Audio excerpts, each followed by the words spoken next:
तो आज हम डिस्कस करेंगे दो अरेज का मर्ज करने के रिलेटेड क्या प्रॉब्लम्स होते हैं। तो सबसे इजी तरीका जो है कि एक अरे पे दोनों अरेज को स्प्रेड कर दो, इससे एक कॉमन नया अरे बन गया जिसमें वो सारे एलिमेंट्स रहेंगे।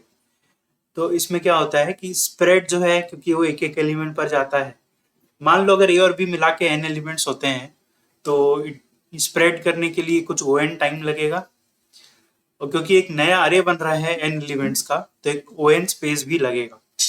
अगर हमको बोला जाए अब कि इसको सॉर्ट कर दो, कि मर्ज टू अरेज एंड फिर सॉर्ट, तो हम क्या करेंगे, इस पे डॉट सॉर्ट कर सकते हैं। जो सॉर्टिंग होती है उसमें टाइम लगता है एन लॉग एन, और क्योंकि ये ही सबसे ज्यादा कॉस्टली स्टेप है पूरे प्रोग्राम का, इसलिए पूरे प्रोग्राम का कोड भी एन लॉग एन हो जाता है।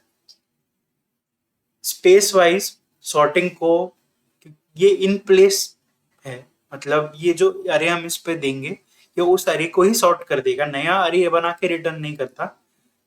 तो उस उसको इन प्लेस बोलते हैं। और फिर भी उसको ओ एन स्पेस चाहिए होता है सॉर्टिंग करने के लिए।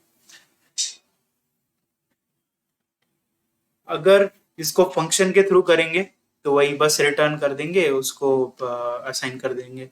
पर अगर हमको बोला जाए कि इसको इन प्लेस बनाओ, यानी कि जैसे सॉर्ट काम करता है, अगर ए डॉट सॉर्ट करूंगा तो ए सॉर्ट हो जाएगा, नया वेरिएबल पे मुझको असाइन नहीं करना पड़ेगा।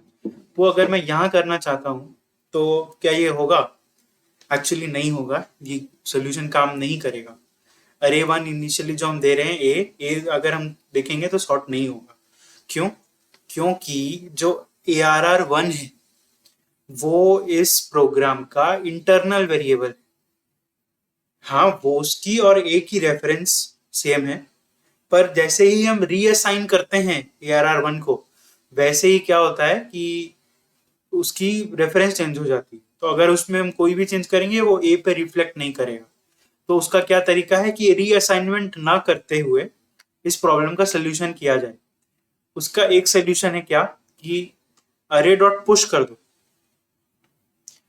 अरे पे अगर हम अरे टू पुश कर देंगे तो वो काम करेगा, फिर हम अरे वन को सॉर्ट कर सकते हैं।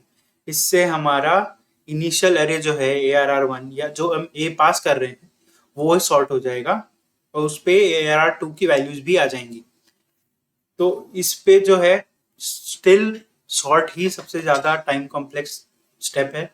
तो एन लॉग एन टाइम लगेगा और एन स्पेस ही भी लगेगा। जिस तरह से हम पहले कर रहे थे इसको, अगर उस तरह से इस सोल्यूशन को इमेजिन करें तो पॉसिबल है। तो रीअसाइनमेंट अगर ए आर आर वन को ना करें तो ये काम करेगा। तो हम एक नया वेरिएबल बना लेते हैं टेम्प नाम से, उस पर ही ऑपरेशन करते हैं। फिर क्या करेंगे, जो हमारे अरे वन है उसके एलिमेंट्स को वन बाय वन करके टेम्प से मैच करवा देंगे, या एलिमेंट्स को रीअसाइन कर देंगे। तभी क्या होगा, ए आर आर वन जो है वो करेक्ट वैल्यू रिफ्लेक्ट करेगा। अब नेक्स्ट प्रॉब्लम अगर देखें कि दो सॉर्टेड अरेज को मर्ज कर दें, तो ये जो सोल्यूशन है हमारा ये वर्क करेगा, क्योंकि इसको फर्क नहीं पड़ता सॉर्टेड है या नहीं अरेज। पर इसी वजह से इस पे ऑप्टिमाइजेशन और की जा सकती है। अगर हम इस चीज को अकाउंट में ले लें कि हमारे अरेज पहले से ही सॉर्टेड हैं, तो उस पे एक ऑप्टिमाइजेशन मिलता है। वो क्या है, अगर हम इटरेटिवली इस प्रॉब्लम को देखें, जैसे कि यहाँ पे मैं पेन चालू करता हूँ, तो हम क्या करेंगे, हम दोनों एरेज पे स्टार्टिंग से स्टार्ट करेंगे, देखेंगे दोनों में से, लेट्स से हम असेंडिंग ऑर्डर में करना चाहते हैं मर्ज। तो हम देखेंगे कि छोटा कौन है, तो वन छोटा है, तो यहाँ पे हम वन को ले लेंगे नए एरे में। फिर यहाँ से वैल्यू हमारी यहाँ चला जाएगी पॉइंटर। फिर हम देखेंगे इन दोनों में छोटा कौन सा है, कोई सा भी एक है ले सकते हैं, ऊपर वाला टू ले लेते हैं। तो फिर यहाँ से अब पॉइंटर यहाँ चला जाएगा। अब हम थ्री पे आ गए, तो इन दोनों में से टू छोटा है, तो यहाँ पे हम टू ले लेंगे।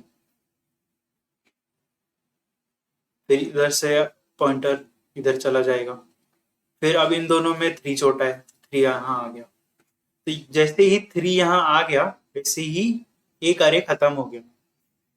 उसके बाद हम बाकी अरे, क्योंकि दूसरा कोई भी इनपुट है उसमें जो भी एलिमेंट्स बचे हैं उसको एज इट इज यहाँ पे ले सकते हैं।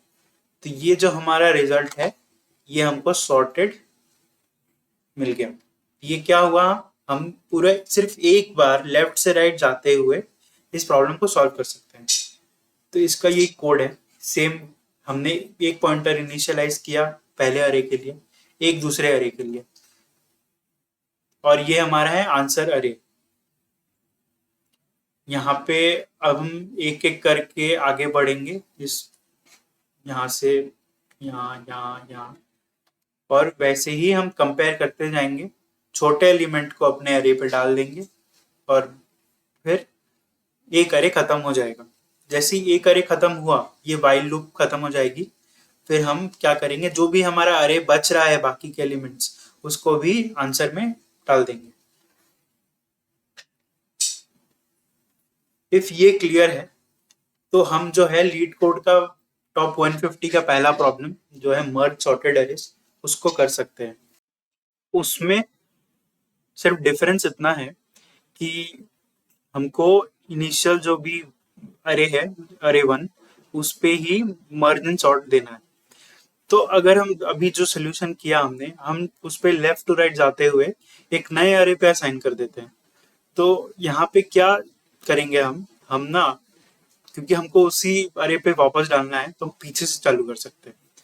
तो असेंडिंग करना है तो हम सबसे बड़ा एलिमेंट जो होगा, तो हम अभी तक यहाँ से यहाँ जा रहे थे, अब हम असेंडिंग करते हुए अब हम यहाँ से यहाँ आ जाएंगे डिसेंडिंग पे। कैसे, तो यहाँ से चालू करेंगे, तो बड़ा 6 है तो यहाँ 6, फिर यहाँ से यहाँ बड़ा 5 है तो 5, हाँ अब बड़ा 3 है तो यहाँ 3। तो बस इसी तरह ये प्रॉब्लम सॉल्व हो जाएगा। एग्जैक्ट कोड अगर चाहिए तो ये मेरी एक छोटी सी वेबसाइट है, यहाँ पे आप आकर लीड कोड का कोई भी क्वेश्चन नंबर या क्वेश्चन नेम आप डाल सकते हो और आपको जो भी सोल्यूशन है जावास्क्रिप्ट में वो मिल जाएगा। कुछ कमेंट होंगे उसके रिगार्डिंग, तो कमेंट भी मोस्टली मैं ट्राई करता हूँ दे देने के लिए। बाकी ऐसे बहुत सारे क्वेश्चंस हैं जो इस पे अभी नहीं है, जैसे जैसे डिस्कस करते जाएंगे वैसे वैसे मैं यहाँ ऐड करता जाऊंगा। इसका मैं लिंक आपको कमेंट्स में ज़रूर दे दूंगा, सो प्लीज़ चेक दिस।